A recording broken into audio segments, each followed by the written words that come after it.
Kalau manusia purba evolusinya evolusi secara taksom. Taksom. Jadi semuanya berubah, baik untuk tubuhnya, ya tulangnya itu berubah. Assalamualaikum warahmatullahi wabarakatuh. Selamat datang di channel.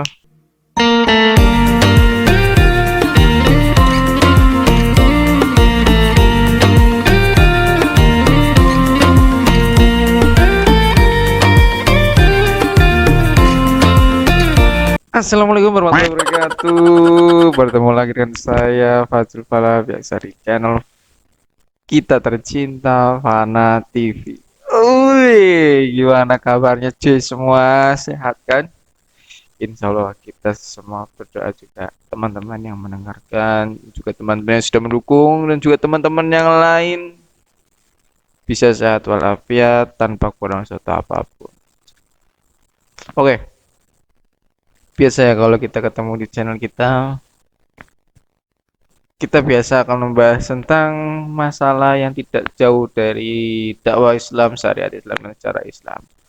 Nah, kebetulan sekali ternyata banyak sekali yang udah request kapan bahas secara Islamnya, kapan bahas secara Islamnya itu.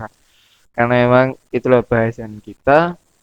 So disinilah hari ini kita akan bahas tentang sejarah Islam. Tetapi ada campuran dari teori-teori lain ya. Karena emang cuy, saya itu penasaran dengan salah satu tema dengan salah satu tema yang mungkin bisa membuat teman-teman bertambah pengetahuannya dan ilmunya atau apalah. Yang penting kita juga ingin memberikan informasi yang menurut saya itu ya menarik untuk dibahas. Nah, permasalahan apa yang akan kita bahas pada kesempatan kali ini ya?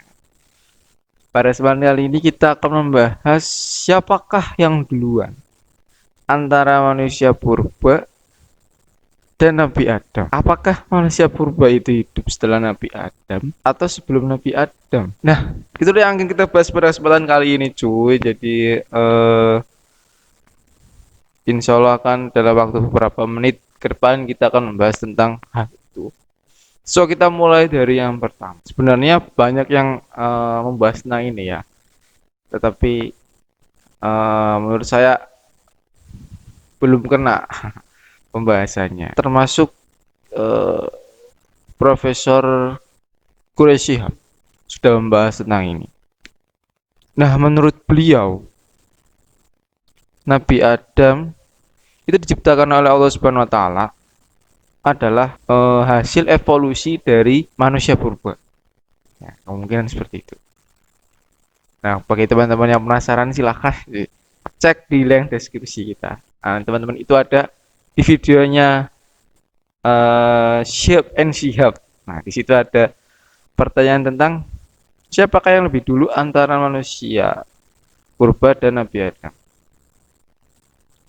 Kalau menurut Profesor Quraisy, beliau itu percaya dengan adanya teori evolusi. Jadi Allah Subhanahu wa taala menciptakan Nabi Adam.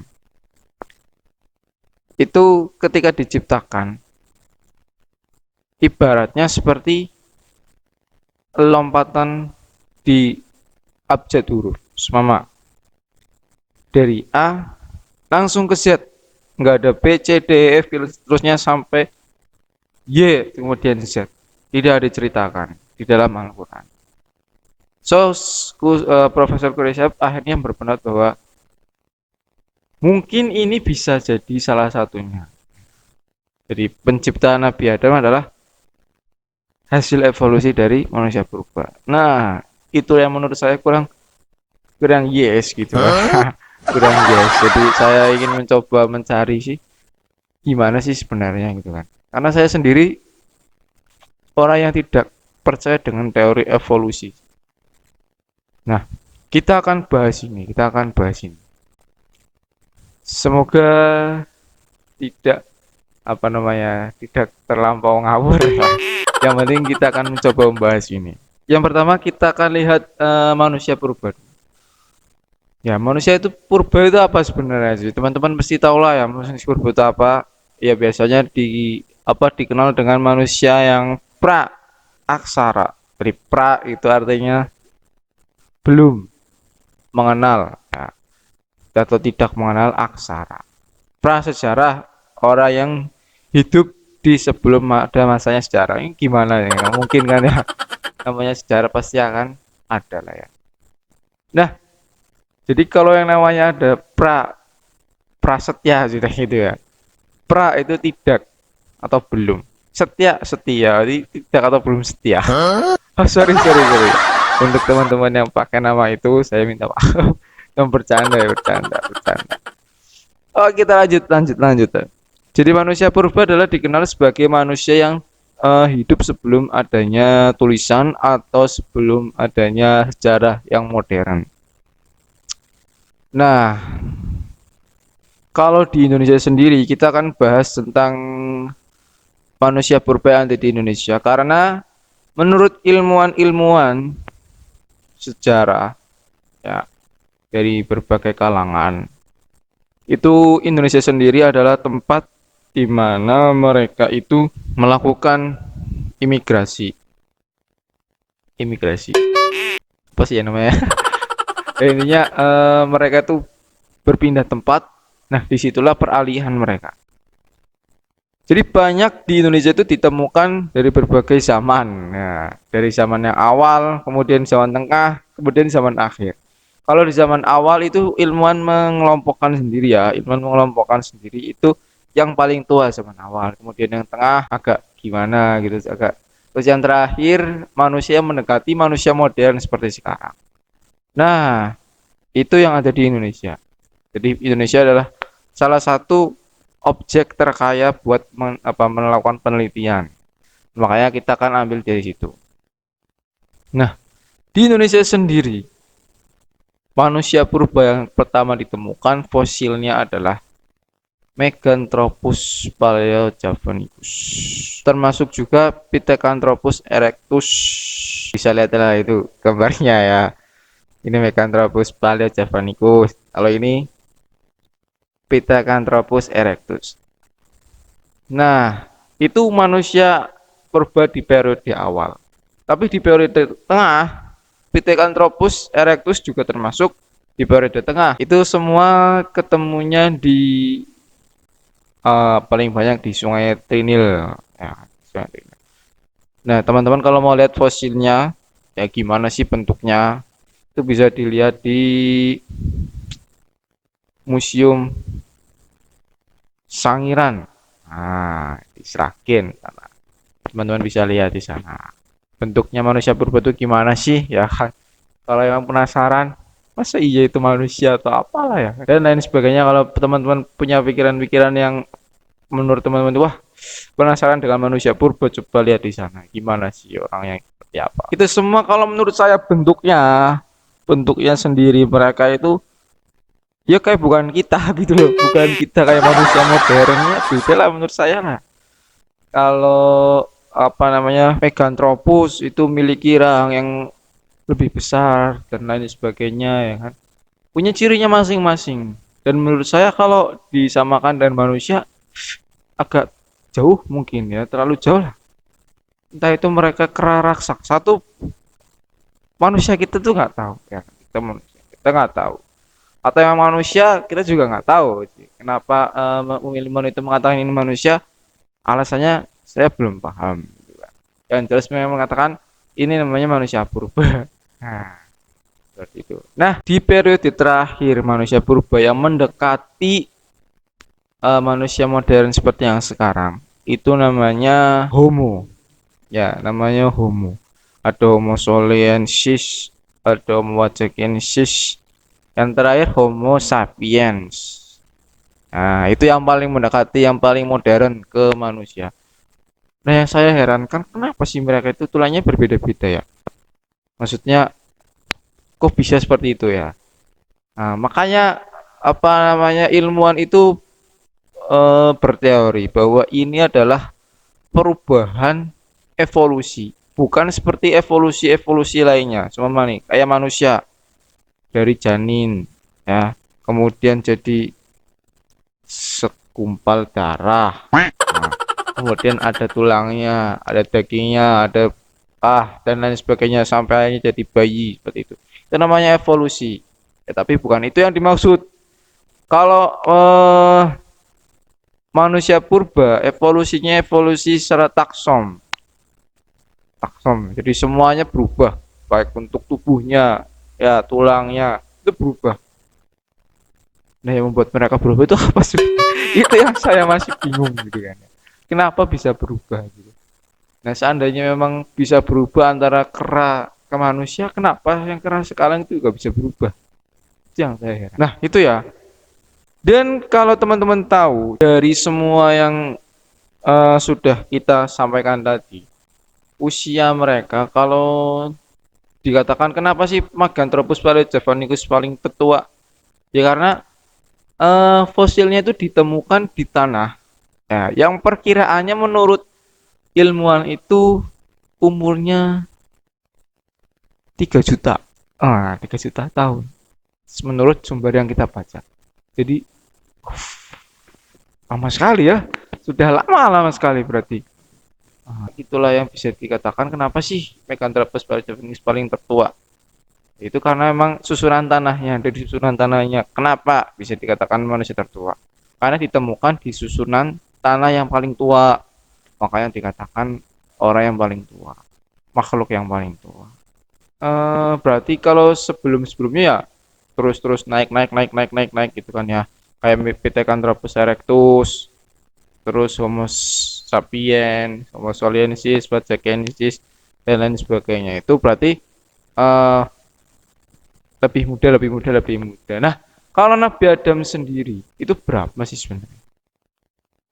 Kalau Homo sapiens itu paling akhirnya kalau menurut ilmuwan itu sekitar 500.000 tahun. Ya, 500.000 tahun yang lalu. Itu Homo sapiens.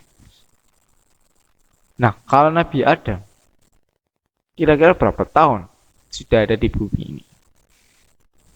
Nah, menurut informasi yang saya baca, itu kan memang banyak teori ya, banyak teori. Ada yang mengatakan 200.000 tahun, ada yang mengatakan 300.000 tahun, dan yang paling besar, angka yang paling besar itu sekitar 380.000 tahun. Nah, itu didasarkan apa? Didasarkan kromosom ya, kromosom Y. Itu Nabi Adam, kromosom Y. Nah, nanti teman-teman bisa lihat ya tangkapnya seperti apa.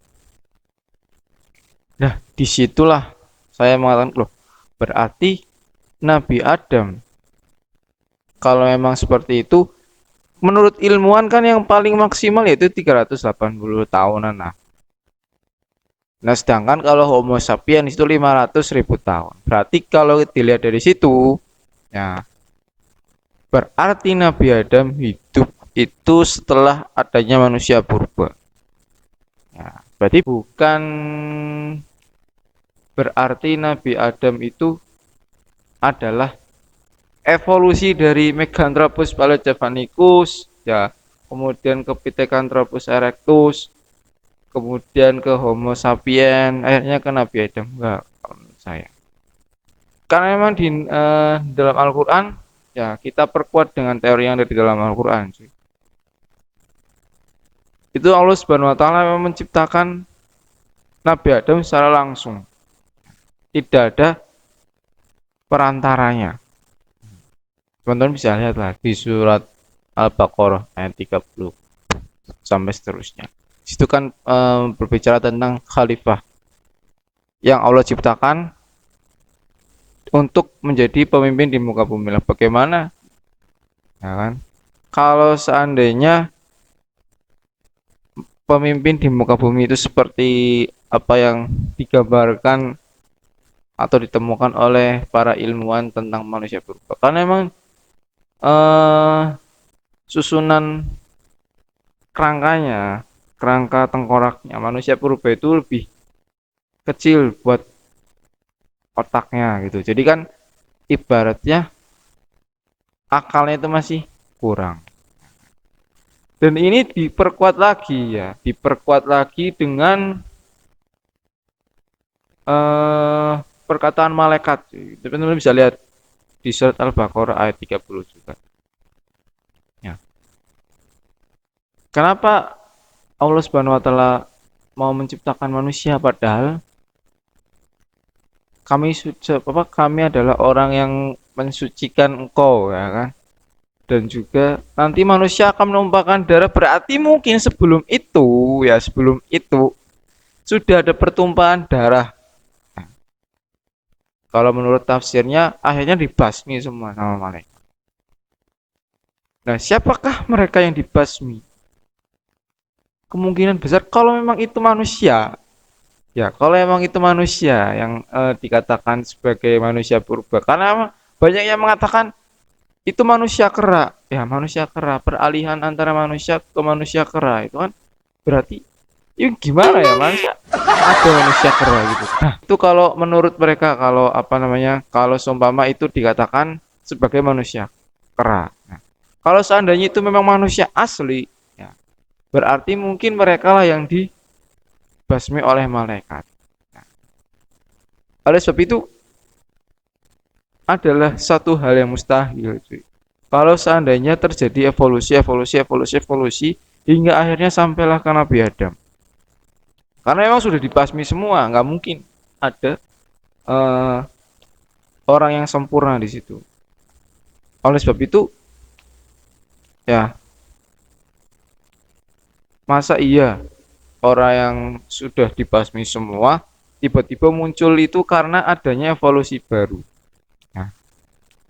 Nah, itu adalah sesuatu yang tidak mungkin menurut saya. Dan selanjutnya ini juga diperkuat lagi di dalam hadis Nabi Muhammad SAW. Nabi Adam itu memiliki tinggi yang tingginya itu 60 hasta. 60 hasta itu kalau dimeterkan, teman-teman semua ya. Menurut analisis kita itu sekitar 30 meter. Bayangin 30 meter itu seperti apa tingginya ya? Mungkin sekelapa lah, pohon kelapa tingginya. Nah, kalau teman-teman lihat itu manusia purba. Manusia purba itu tingginya nggak segitu. Ya, tingginya nggak segitu. Ngomong apa? Dilihat dari rahangnya saja. Ya, dilihat dari rahangnya saja itu manusia purba kecil. Ya. Masa iya rahangnya Nabi Adam sama lain itu beda jauh sekali, kan nggak mungkin kali. Nah, itulah teman-teman ya permasalahan yang kita jelaskan pada kesempatan kali ini.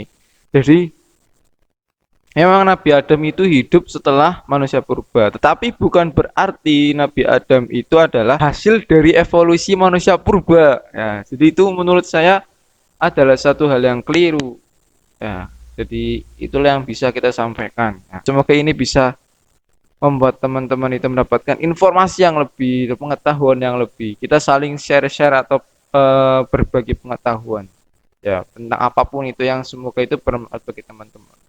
Yang jelas mungkin ini pasti bermanfaat bagi teman-teman karena memang juga ini termasuk bermanfaat bagi saya sendiri dan juga teman-teman yang lainnya. Nah, itulah yang saya harap. Oke teman-teman, itu saja yang bisa kita sampaikan pada kesempatan kali ini. Semoga bermanfaat bagi kita semua. Saya Fadil Fala, saya mohon diri. Assalamualaikum warahmatullahi wabarakatuh. Wih, sih